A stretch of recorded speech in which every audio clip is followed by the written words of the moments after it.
Cyber ആക്രമണം നടത്തുന്നവരുടെ ധാരണ അവര് ലോക പണ്ഡിതന്മാരാണെന്ന് ആണ് അവരുടെ ധാരണ. ഇംഗ്ലീഷ് അധ്യാപകനൊന്നും അല്ലല്ലോ റഹീമിന് അറിയാവുന്ന ഇംഗ്ലീഷിൽ കമ്മ്യൂണിക്കേറ്റ് ചെയ്യുന്ന കാര്യങ്ങൾ. നമ്മളെല്ലാ ലാംഗ്വേജും അങ്ങനെയാണല്ലോ.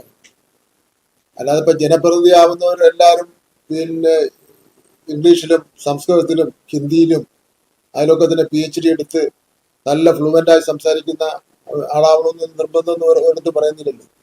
ഒരു ജനപ്രതിനിധിയുടെ കാര്യശേഷി തെളിയിക്കുന്നത് വാക്കുകളിലെ അലങ്കാരത്തിലല്ലോ, പ്രവൃത്തിയിലല്ലേ.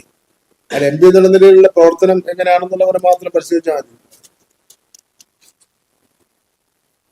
ഇത് കുറെ ആൾക്കാർക്ക് മാത്രം മലയാള പണ്ഡിതന്മാരും ഇംഗ്ലീഷ് പണ്ഡിതന്മാരും സയൻസ് പണ്ഡിതന്മാരും രാഷ്ട്രീയ പണ്ഡിതന്മാരും പിന്നെ മാതൃകാ കുടുംബം നയിക്കുന്നവര്, സ്ത്രീകളുടെ മുഖത്ത് നോക്കാത്തവര്, പുരുഷന്മാരുടെ പിന്നെ മുഖത്ത് നോക്കാത്തവര്, ഇങ്ങനെയൊക്കെ ഉള്ളവർ കുറെ ആൾക്കാരുണ്ട്. അവരാണ് പിന്നെ സൈബർ ആക്രമണം നേരം വെളുത്ത വൈകുന്നേരം വരെ കുത്തിയിരുന്ന് വേറെ ഒരു പണിയില്ലാതെ ഇത് ചെയ്തുകൊണ്ടിരിക്കുന്നവരാണ്.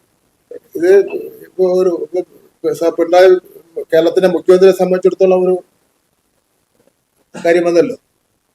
പോറ്റി ആയിട്ട് അടുത്ത് നിന്ന് പോറ്റിയെ തൊട്ടെന്നോ തൊടാതെ പോയെന്നോ എന്ന് പറഞ്ഞു. സുബ്രഹ്മണ്യം എന്ന് പറഞ്ഞ KPCCയുടെ മെമ്പറാണല്ലോ പോലീസ് കേസെടുത്ത് അന്വേഷണം നടന്നുകൊണ്ടിരിക്കുന്നത്, രാഷ്ട്രീയ അന്വേഷണം നടന്നുകൊണ്ടിരിക്കുന്നത്.